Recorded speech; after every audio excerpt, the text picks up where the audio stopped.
Assalamualaikum warahmatullahi wabarakatuh. Bismillahirrahmanirrahim. Berikut ini adalah proses waterproofing sebuah kolam renang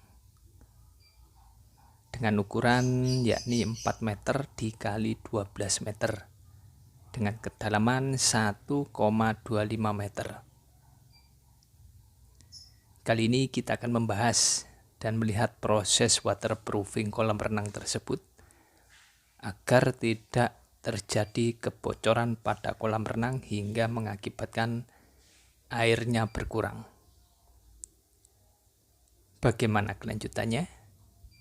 Ikuti terus video ini. Sebenarnya video ini berkelanjutan dari video-video sebelumnya, di mana pada video sebelumnya saya membahas mengenai proses pembuatan kolam renang ini. Mulai dari backcasting, pembersihan, dan pengecoran. Untuk lebih detail mengenai proses pembuatan kolam renang, bisa teman-teman saksikan pada video di atas ini. Pernah saya bahas lebih detail. Setelah proses pembuatan kolam renang ini, pengecoran sudah selesai dan kita lepas backcastingnya, ini kita lanjut ke proses waterproofing.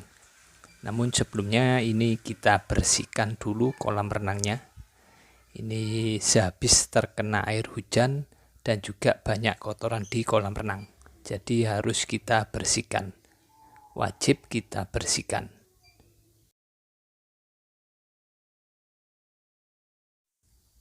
Adapun untuk bahan waterproofing yang kita gunakan, yakni produknya Sika dengan tipe Sika Top 107. Ada dua komponen, cair dan semen. Ini yang komponen cair, ini beratnya 5 kilo, yang semen beratnya 25 kilo. Ini juga biasa kita gunakan untuk waterproofing kamar mandi seperti ini yang ada di lantai 2. Tak lupa untuk waterproofing kita beri serat membran seperti ini, seperti model tisu, serat model tisu seperti ini, tisu basah. Kita beli gelondongan kain seperti ini agar mempermudah saat proses waterproofing. Jadi kita beli yang gelondongan, dan itu bahan waterproofing yang semen, ini yang cair. Untuk lebih detail mengenai proses waterproofing kamar mandi dan juga balkon ataupun untuk atap menggunakan bahan Sika, bisa teman-teman saksikan pada video di atas ini. Untuk proses waterproofing pada kolam renang ini kita lakukan pertama kali pada dindingnya. Jadi setelah dinding kita bersihkan, ini kita kuaskan waterproofing pada dinding. Ini kita lakukan 3 lapis untuk dindingnya, tanpa membran untuk dinding. Ini proses waterproofing untuk lapis ketiga. Jadi arah kuasnya ini berbeda. Lapis pertama ke kanan dan ke kiri kuasnya, lapis kedua ke atas dan ke bawah arah kuasnya, lapis ketiga kembali lagi ke kanan dan ke kiri. Seperti ini kita lakukan 3 kali lapis.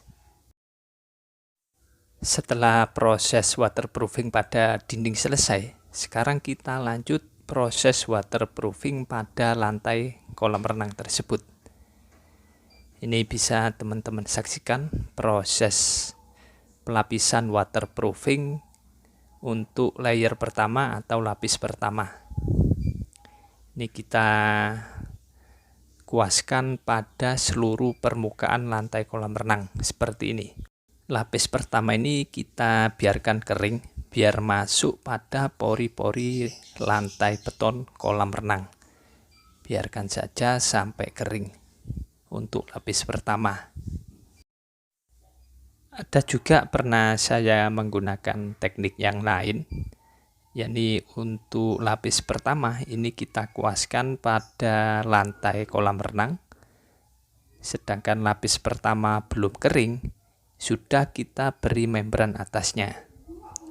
Setelah itu kita beri lapis kedua pada atas membran. Jadi sama-sama lapis ke-1 dan kedua masih basah.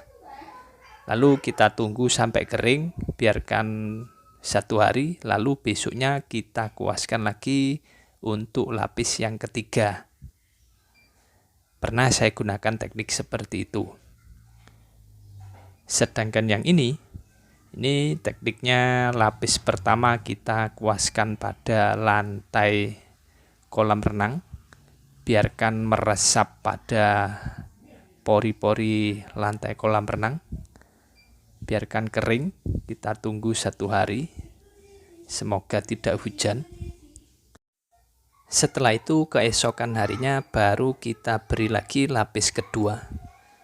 Lapis kedua dalam keadaan masih basah, kita beri membran di atasnya. Sekalian memberi membran pada atas lapis kedua, kita langsung tambah lagi lapis ketiga pada atas membran. Jadi bisa dikatakan lapis kedua dan lapis ketiga ini dalam keadaan masih basah. Kita tunggu kering sampai kering sempurna. Mungkin teman-teman ada yang bertanya-tanya, kenapa untuk dindingnya ini tidak diberi membran, tapi lantainya diberi membran. Untuk dinding tidak kita beri membran karena ada resiko suatu saat di kemudian hari, entah berapa tahun, takutnya pasangan mosaiknya itu lepas. Jadi untuk menghindari resiko tersebut, maka yang kita beri membran cuma lantainya. Namun kita jamin dan kita pastikan untuk dindingnya ini sudah kedap air, tidak ada yang bocor untuk air pada kolam renang tersebut. Karena nantinya kita tes rendam dulu untuk kolam ini sebelum melakukan proses pemasangan mosaiknya.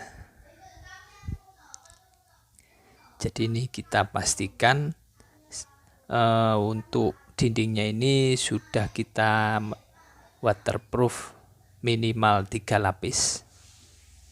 Dan untuk lantainya juga minimal 3 lapis dengan diberi tambahan membran.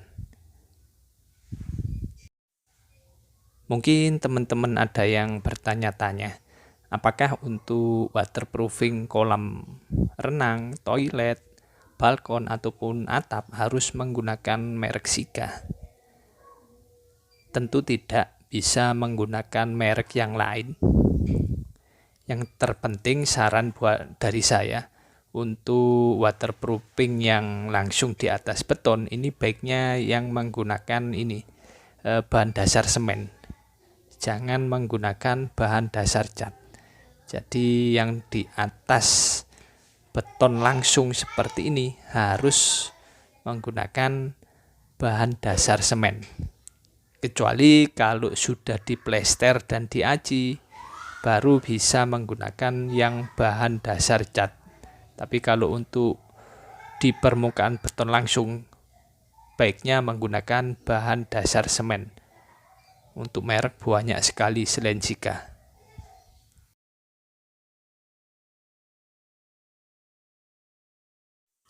Dan seperti ini proses waterproofing untuk lantai kolam renang.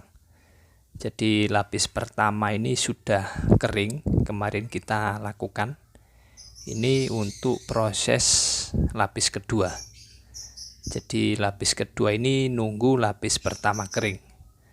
Setelah lapis kedua ini kita kuaskan pada kolam, dalam keadaan masih basah seperti ini, dan kita ratakan permukaan waterproofingnya ini agar merata ini ya. Lalu kita beri membran pada atas lapis kedua yang masih keadaan basah seperti ini. Ini kita beri membran. Untuk membrannya ini naik di atas dinding kurang lebih 10 cm. Jadi area dinding ini kena membran cuman setinggi 10 cm. Tidak sampai mentok atas. Ini kita beri membran di atasnya lapis kedua yang dalam keadaan basah seperti ini. Lalu kita kuaskan lapis ketiga pada atas membran. Ini kita lakukan menyeluruh di atas membran. Ini untuk dindingnya kita beri terlebih dahulu agar tidak jatuh untuk membrannya. Lakukan lapis ketiga hingga merata. Jadi bisa dikatakan lapis 3 dan lapis 2 ini dalam keadaan basah. Setelah proses waterproofing selesai, ini bisa kita lanjut ke proses pekerjaan plesteran. Namun sebelum proses pekerjaan plesteran, ini waterproofingnya kita uji dulu. Dalam arti kolamnya ini kita rendam, kita tes apakah ada yang bocor atau tidak kolamnya setelah di waterproofing. Jadi untuk video tes rendam ini tidak sempat saya video karena berada di tempat yang lain. Jadi kolamnya ini kita beri air full, lalu kita tunggu apakah ada pengurangan yang signifikan. Kalau pengurangannya hanya masalah penguapan air, tidak masalah. Berarti waterproofingnya berhasil dan pengecorannya berhasil, tidak ada yang gagal. Setelah dipastikan tidak ada yang bocor, baru kita plester untuk permukaan dinding dari kolam renang ini. Ini kita siku 90 derajat. Ini benangnya. Tujuan siku ini agar mempermudah plesterannya. Jadi acuan untuk plesterannya yakni benang ini. Ini sudah kita perhitungkan untuk pemasangan mosaiknya. Jadi biar lebih mudah kita plester terlebih dahulu. Seperti ini. Semua dinding kita plester dan nanti juga lantainya.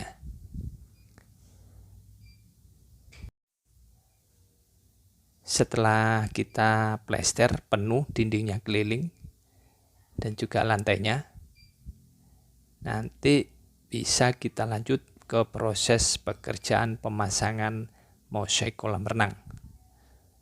Nantikan video berikutnya mengenai proses pekerjaan pemasangan mosaik kolam renang ini.